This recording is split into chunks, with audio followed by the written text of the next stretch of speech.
All right, this video on solving quadratic equations is 5% trigonometry and 95% algebra. Do you remember how to solve regular quadratic equations? By factoring, by using the quadratic formula? If so, that's great. If not, it's an opportunity for review, okay? So let's do example 3. Solve exactly on 0 to 2 pi. Part A, cosine squared of theta plus 3 cosine of theta minus 1 equals 0. This is a quadratic function. It has a squared term. It has a linear term. That's a quadratic function and a constant. Substitutions are very useful here. Let's let x be the cosine of theta. And remember, by the way, that all cosine squared of theta means, it just means the cosine of theta squared. So cosine squared really is just x squared in this case. So we're going to have x squared plus 3x minus 1. And now we solve this quadratic equation. Everything that I'm doing in red, almost everything I'm doing in red, is not trig at all. It's algebra, which is hard. Don't get me wrong. I think the algebra in this section is probably going to be harder for almost everybody than the trigonometry is going to be. So we're going to try to factor. And to try to factor, we're going to say, all right, we need two numbers that multiply to -1 that add to +3. There's a lot of ways of visualizing this. And unfortunately, this doesn't factor. There's no two numbers that multiply to -1 that are going to add to +3. So what do we get to do? Quadratic formula. Quadratic formula says that x is equal to -b plus or minus the square root of b squared minus 4ac all over 2a. You love to see it. There's a little song too, you know. There's a bunch of songs. One of them is like x equals -b plus or minus the square root b squared minus 4 times ac all over 2a to the sound of Pop Goes the Weasel. Whatever song you use, or you can Google it. That's a quadratic formula. So then we say, okay, what's our a value? That's the coefficient of x squared. What's our b value? That's the number next to x. And our c value is the constant at the end. And so we plug in.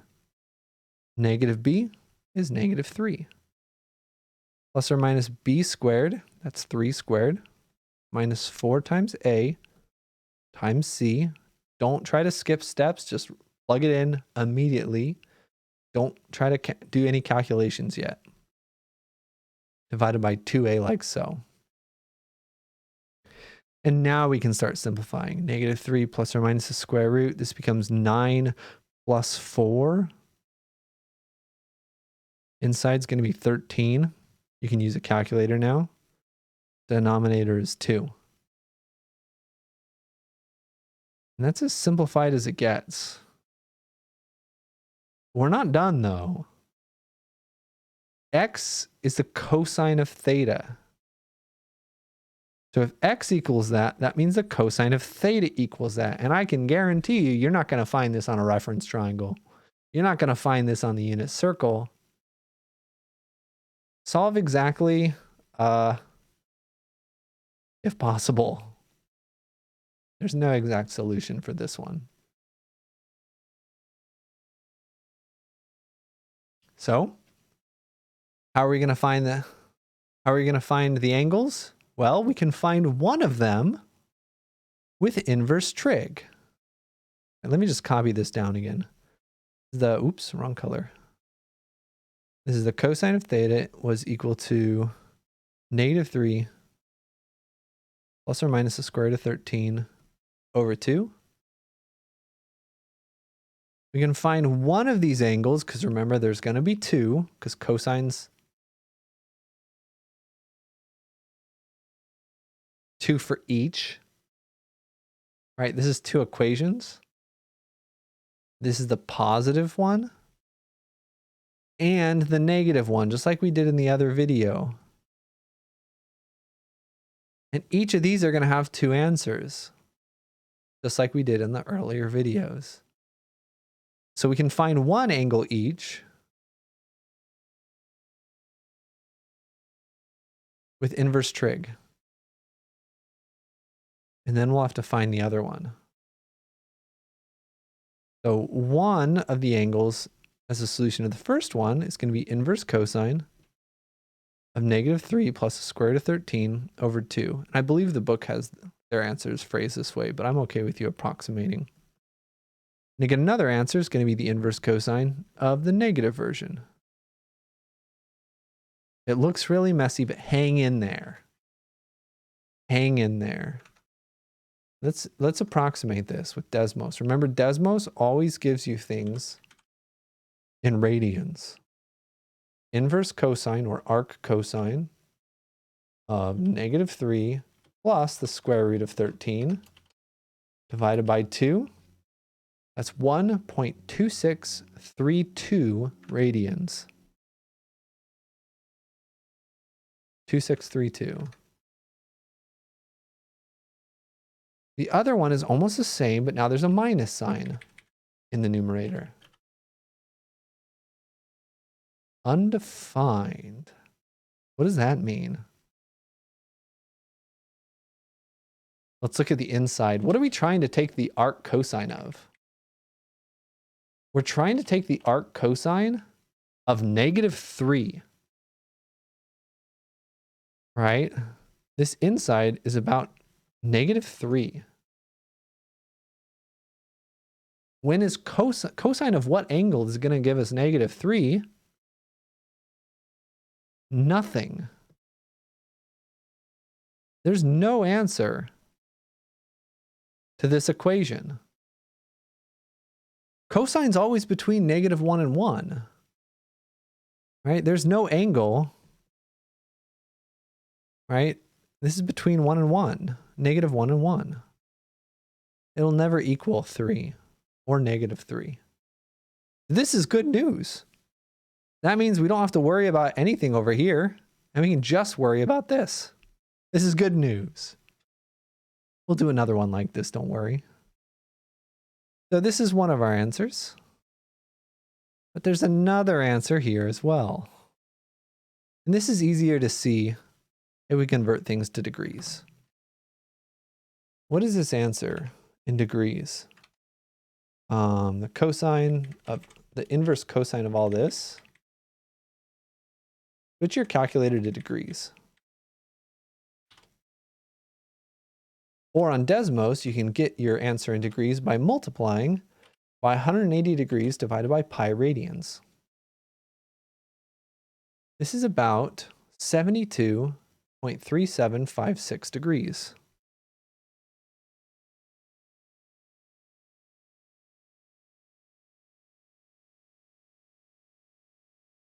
Well, if that's one of our answers, about 70 degrees, where's the other one?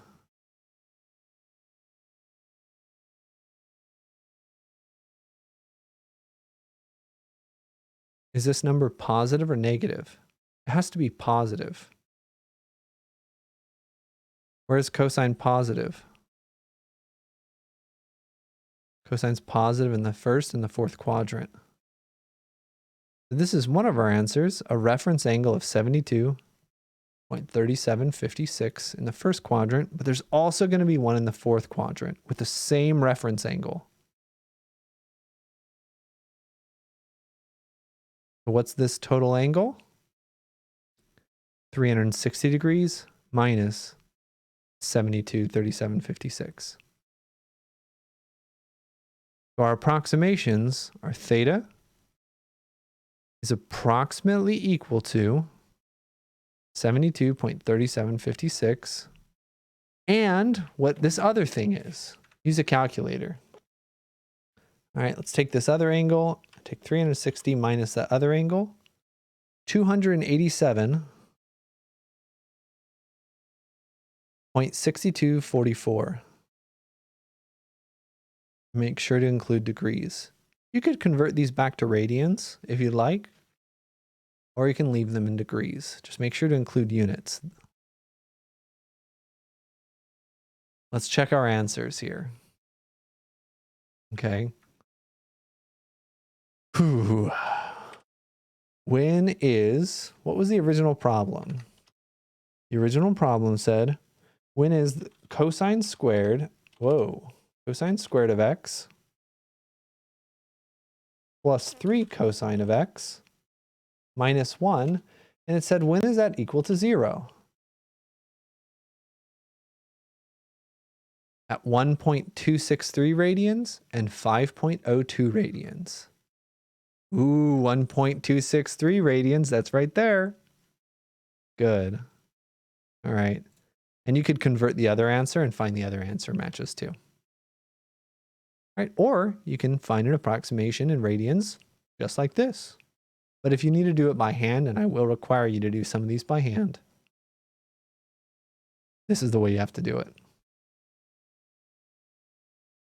All right, let's do a nicer one. A nicer one. Sometimes they're not that bad. We'll do one nicer one and then one messier one again.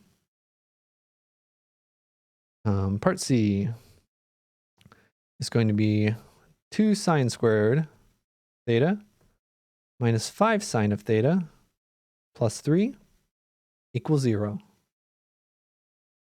So we're going to solve this with a substitution. Let x be the sine of theta. That's going to give us 2x squared minus 5x plus 3 equals 0. And we'll try to factor this one. A couple of ways you can factor it. I recommend the AC method, which says we need two numbers that multiply to 6, a times c. That's what it's called, the AC method. Multiply to 6 that add to negative 5. Our numbers are negative 2 and negative 3. Multiply to positive 6, add a negative 5. So we split up this middle term like so.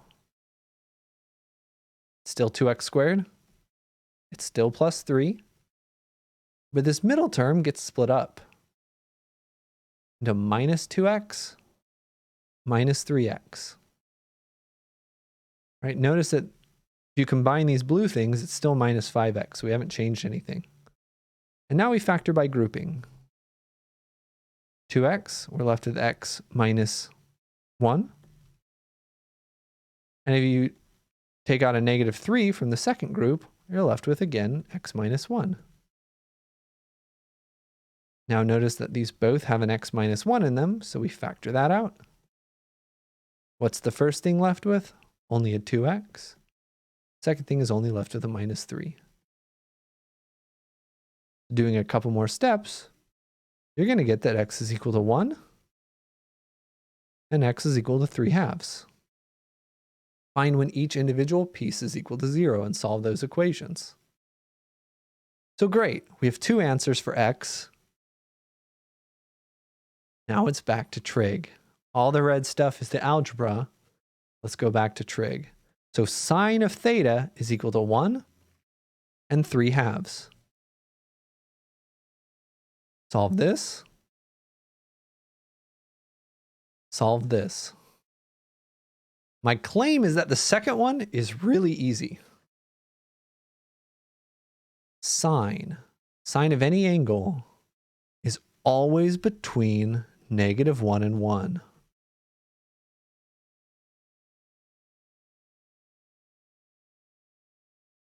Sine is never going to equal 3/2. This is impossible.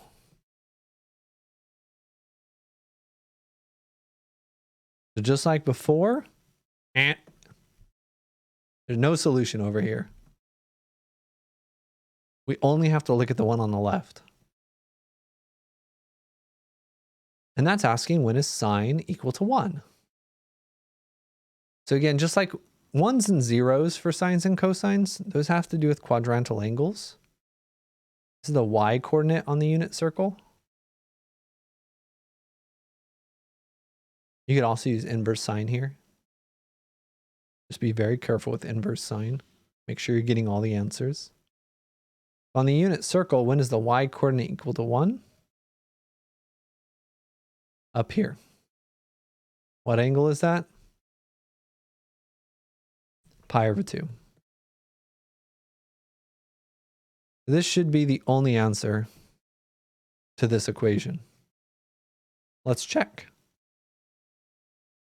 When is 2 sine squared of x minus 5 sine of x plus 3, when is that equal to 0 on this interval?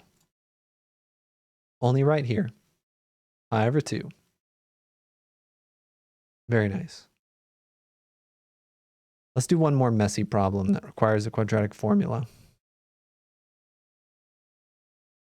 When is 3 cosine squared of x minus 2 cosine of x equal to 2?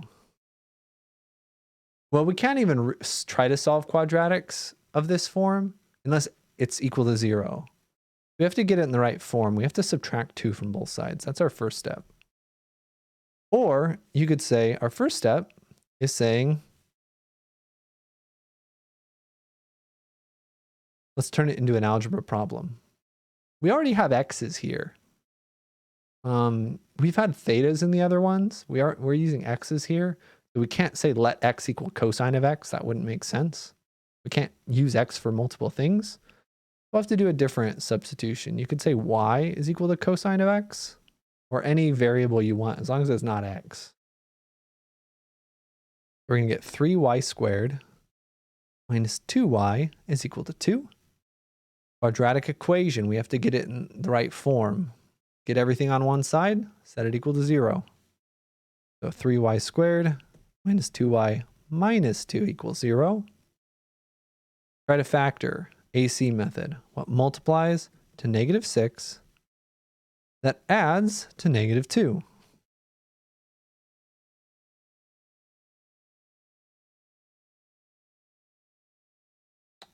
Three and negative 2 is close. Sorry, negative 3 and positive 2 is close. That adds to negative 1. Yeah, there's not really that many options. It doesn't factor. Again, you have to use a quadratic formula. Y equals negative b plus or minus the square root b squared minus 4 times cc all over 2a. And again, just like before, identify your a value. Identify your b value. Don't forget those negatives. Identify your c value. Plug it in. Work carefully. Negative b, but b is already negative. It's the opposite of negative 2. Positive 2. Square negative 2. Make sure you have parentheses. Minus 4 times a times c. All over 2 times a and simplify. 2 plus or minus the square root of 4 plus 24 all over 6. It's going to be 2 plus or minus the square root of 28 over 6.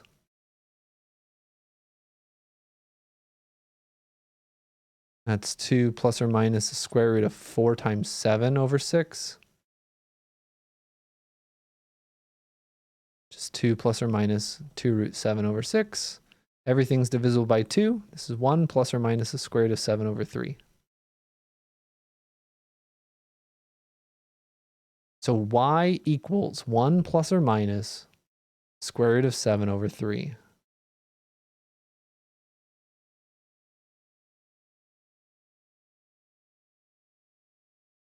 What was y? Cosine of x.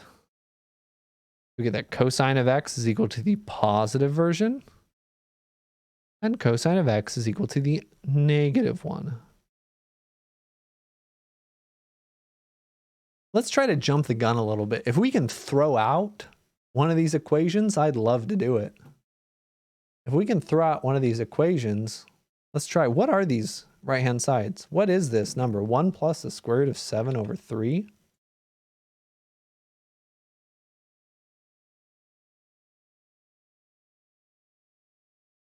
Yeah, good. This is about 1.8819. When is cosine going to equal something bigger than 1? Never. Right? Cosine is always between -1 and +1. It's never going to equal something so big. Sweet. Throw out everything on the left. What about the right? When it's the negative. Ah, crap. It'd be nice if we could throw out both sides, but here it's about 0.1181. So cosine can equal this. All right. So let's find one of the answers. Remember, there's going to be two. One answer is going to be x is the inverse cosine 1 minus root 7 over 3. Type that into a calculator. What is the inverse cosine of this? About 1.4524 radians.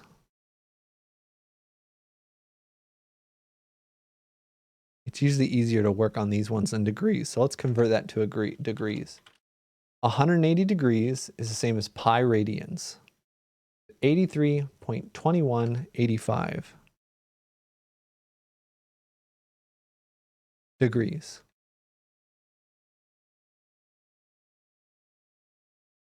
So, one of our angles is 81 degrees. What other quadrant is cosine positive in? Well, it's positive in this quadrant and this quadrant. So we're also looking for a reference angle. Same reference angle. We're going to calculate 360 minus that reference angle. And that's different. That's a different method depending on whether it's sine or cosine or what. But our other angle is going to be 360 degrees minus this, or you could do 2 pi radians minus the other one. But either way, you're going to get that x is approximately 83.2185, and whatever 360 degrees minus that other one is 276.7815. I shouldn't have done two cosine ones. Right, cosine, if it's in the first quadrant, it's also in the fourth. If it were sine, we'd use these two, because these are where sine is both positive. Either way, that's these are usually the messiest one of the whole chapter. Almost always, this video, these quadratics with the quadratic formula are going to be the worst out of everything. So I know it's a bit messy. Let me know if you have questions, if you run into some walls, and we can work together to get them figured out. Good luck.